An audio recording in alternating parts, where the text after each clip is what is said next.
I wanted to conclude my piece with a callback to that culture that we said was being thrown in and burned up and used to fight.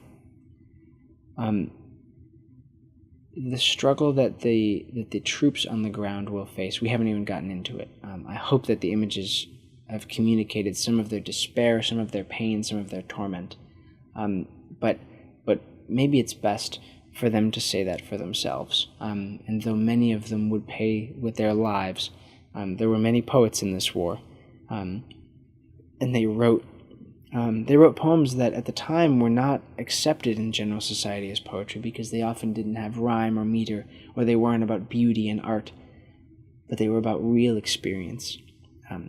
One of my favorite poets from this time, I do really enjoy the war poets. Their story is one of taking this horrific, hellish experience, and yet finding a way to let their humanity shine through. What I enjoy about this is that nobody in this war gets out clean, and yet they're often able to communicate so powerfully through the written word and through that culture that we saw as being destroyed. They were able to take the experience that they had and still find a way to communicate it to people, even now, 100 years later, where you can just feel the intensity of emotion.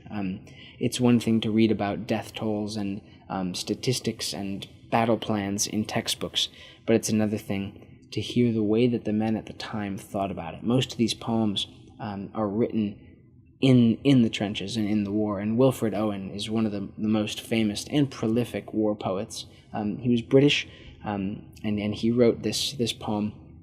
It's called Dulce et Decorum est. That's my sad attempt at Latin, but the Latin phrase at the end, it translates to sweet and beautiful it is to die for one's country. And this really gets at that disillusionment that a lot of people are going to face at the end of this war, because they've been gassed, they've been bombed, they've been shot at for something that doesn't matter to them, and they have seen their friends, their comrades die, and many of them will lose their sanity, they will lose their limbs, and they will lose years of their life as a result of it. So I wanted to let some of these soldiers, some of these humans speak for themselves, and so I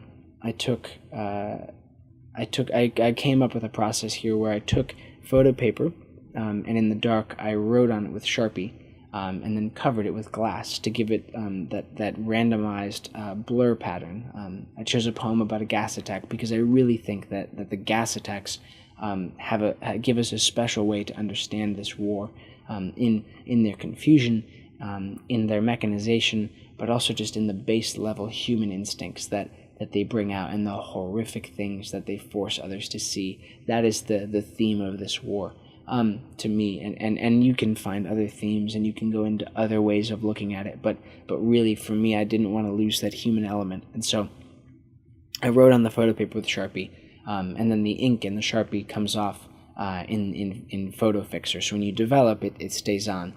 But fixer is another chemical that you have to use to set the image, so that it becomes insensitive to light. And then if you just gently rub on it once it's fixed, the ink from the Sharpie comes off, and what you're left with is white, stark white characters. And so this is the end of the series. You can read the poem.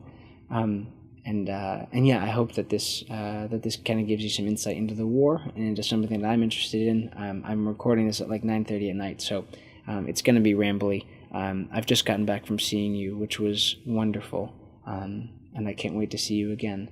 And anyway, I'll send this to you in parts, and so yeah, so you can expect the first in your inbox soon. So with that, I will say good night to you, Blair. I miss you already, and I will talk to you soon, and I hope that you enjoy, and I'll try to send you some happier photos sometime soon.